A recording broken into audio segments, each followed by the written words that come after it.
इस चैनल को लाइक और सब्सक्राइब जरूर करें, साथ ही बेल आइकन बटन दबाएं जिससे आपके मोबाइल पर खबरों की नोटिफिकेशन आती रहे।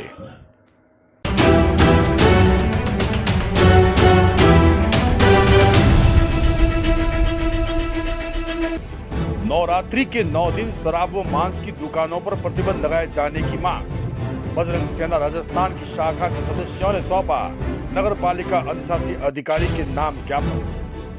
फलोदी व उसके आसपास ग्रामीण क्षेत्रों में कल से शुरू हो रहे नवरात्र के पूरे 9 दिनों तक शराब व मांस की दुकानों को प्रतिबंधित किए जाने की मांग को लेकर बजरंग सेना राजस्थान की शाखा फलोदी के प्रचार मंत्री ललित कुमार रंगा के नेतृत्व में 3 सदस्यीय प्रतिनिधि मंडल ने नगर पालिका के अधिशासी अधिकारी के नाम ज्ञापन सौंपा। ज्ञापन में बजरंग सेना राजस्थान द्वारा बताया गया कि फलोदी धार्मिक नगरी के रूप में प्रदेश ही नहीं समूचे देश में अपनी एक अलग पहचान कायम किए है। ऐसे में नवरात्रि के दिनों में दूसरे प्रांतों से भी श्रद्धालुओं की आवाजाही लगी रहती है। इस कोविड गाइडलाइन के अनुसार इस बार व्यवस्थाएं बनाई जा रही है। ऐसे में शहर में शराब की दुकानों पर प्रतिबंध लगाकर श्रद्धालुओं की आवाजाही शुरू कराने में सहयोग की अपेक्षा की गई। कल से नवरात्र शुरू हो रही है, जो हमारे सनातन संस्कृति का सबसे बड़ा त्योहार है माँ भवानी का। तो जो लोकल सिटी है फलोदी में, सिटी में जितनी भी मांस और मदिरा की जो दुकानें हैं उनको 9 दिन के लिए बंद की जाए। इसलिए मैं अधिकारी से निवेदन करता हूँ, क्योंकि इससे सनातन धर्म को ठेस भी पहुँचती है।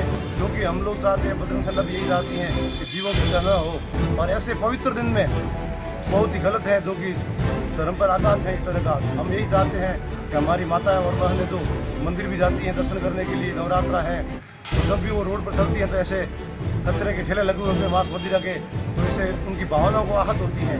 इसलिए मैं निवेदन करता हूँ कि 9 दिन के लिए जितने भी सिटी में दुकानें हैं मांस और मदिरा की, उन्हें बंद की जाए। जय श्री राम। फलोदी में कांग्रेस के युवा नेता महेश व्यास द्वारा आयोजित किया गया जन सुनवाई कार्यक्रम। इस दौरान आमजन की समस्या का समाधान करने संबंधित विभागीय अधिकारी व जनप्रतिनिधि रहे उपस्थित।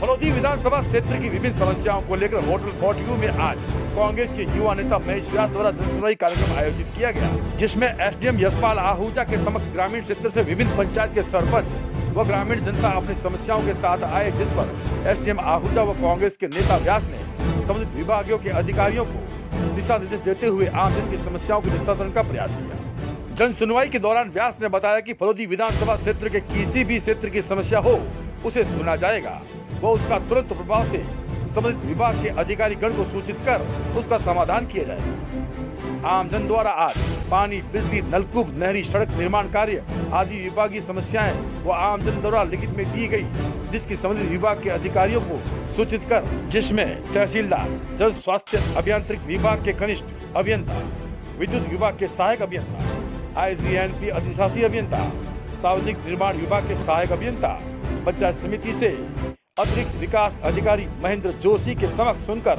उनका समाधान करने का प्रयास किया गया। जन सुनवाई के दौरान कोविड-19 के नियमों और कायदों को, सोशल डिस्टेंसिंग व मास्क की उपयोगिता की पालना की गई।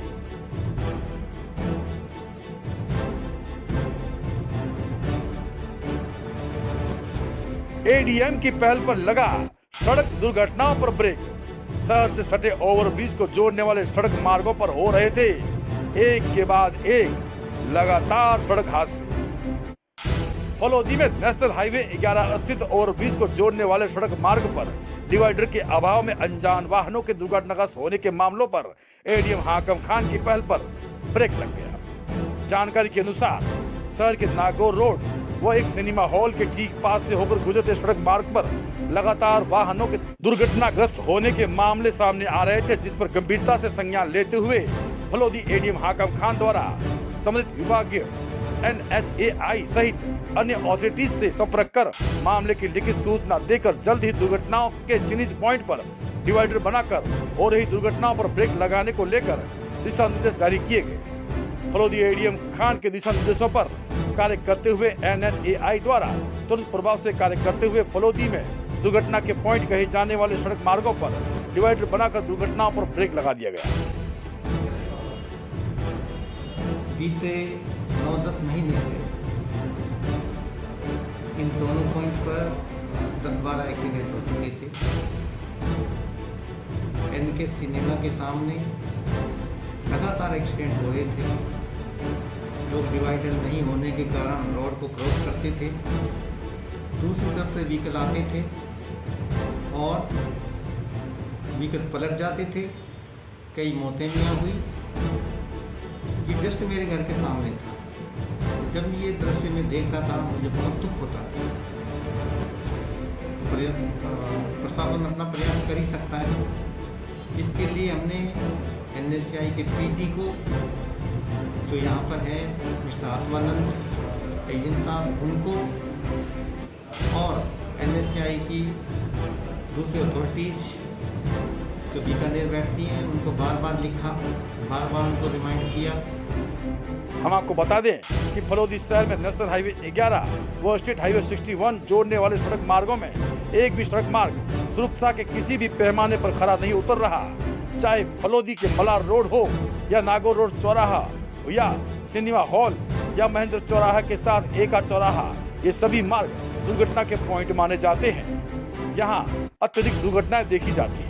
फिलहाल हाईवे सिनेमा हॉल व उसके आसपास के सड़क मार्गों पर डिवाइडर बना दिए जाने से कई जानें बचाने का कार्य भी ADM हाकम खान की सराहनीय पहल से संभव हो सका है, जो लगभग असंभव माना जा रहा था।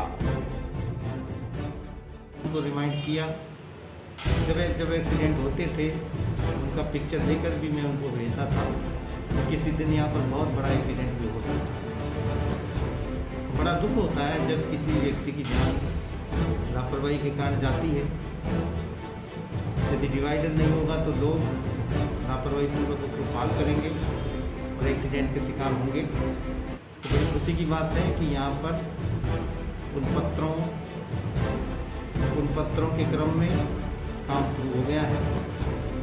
माननीय जो कोर्ट है, ADJ कोर्ट है, उसके सामने कंप्लीट हो गया है और NK सिनेमा के सामने भी जल्दी ही कंप्लीट हो जाएगा। इससे जो हाईवे है वो बिल्कुल सिक्योर हो जाएगा, सेफ हो जाएगा। वहाँ पर इस तरह की हादसे नहीं होंगे, एक्सीडेंट्स नहीं होंगे। फलोदी में लगातार दुर्घटना के पॉइंट एक के बाद एक सामने आ रहे हैं। वैसे तो नेशनल हाईवे 11 पर जो दुर्घटना का पॉइंट था उसे ADM हाकम खान द्वारा संबंधित विभाग को सूचना कर उसे बंद करवा दिया गया है, जिससे कई जाने जाने से बचती जा रही है। लेकिन आज यहाँ जो देखा जा रहा है दूसरा दुर्घटना का पॉइंट, जो सिरसर रोड से होते हुए मोखेरी एका की तरफ जाता है और सामने यहाँ पर जो जागरिया वो बावड़ी की तरफ जो रास्ते जाते हैं, वहाँ पर जो पुलिया बना हुआ है पदम सिंह जी भोमिया जी के थान के पास, यहाँ पर भी बारिश के चलते ये जो आप देख रहे हैं यहाँ पर जो पुलिया है वो पुलिया पूरा दुर्घटनाग्रस्त हो चुका है, जर्जर हो चुका है, जिससे रात्रि के समय यहाँ पर बड़ी दुर्घटना होने की आशंका है। खास तौर से तो रात्रि के समय लाइट नहीं होती है इस रास्ते पर, तो बड़े वाहन जब एक दूसरे की ओर ओवरटेक करते हैं तो बड़ी ही विकट समस्या होती है, जिसके चलते दुर्घटनाओं का सबब बनता जा रहा है। बाइक सवार तो कई बार यहाँ पर हादसे का शिकार हो चुके हैं। लोगों को इस खड्डे, इस जर्जर पुलिये की जानकारी नहीं होने से वाहन चालक अचानक यहाँ पर आकर दुर्घटना का शिकार होते हैं। सबसे बड़ी और गौर करने वाली बात तो ये है कि एक के बाद एक लगातार शहर में ऐसे कई पॉइंट हैं, चाहे वो नेशनल हाईवे की तरफ हो, चाहे शहर के मुख्य सड़क मार्गों पर हो, एक के बाद एक बड़े पॉइंट यहाँ पर सामने आ रहे हैं और दुर्घटना के पॉइंट है। हम आपको ये भी बता दें कि एका की तरफ जाने वाला जो रास्ता है यहीं से जुड़ता हुआ वहाँ पर भी एक चौराहा ऐसा है जहाँ आए दिन सड़क हादसे होते रहते हैं, लेकिन किसी भी तरह का कोई ध्यान नहीं दिया जा रहा। अब देखने वाली बात ये होगी कि इस पॉइंट को कब सुधारा जाएगा और कब लोगों की जान बचाई जाएगी।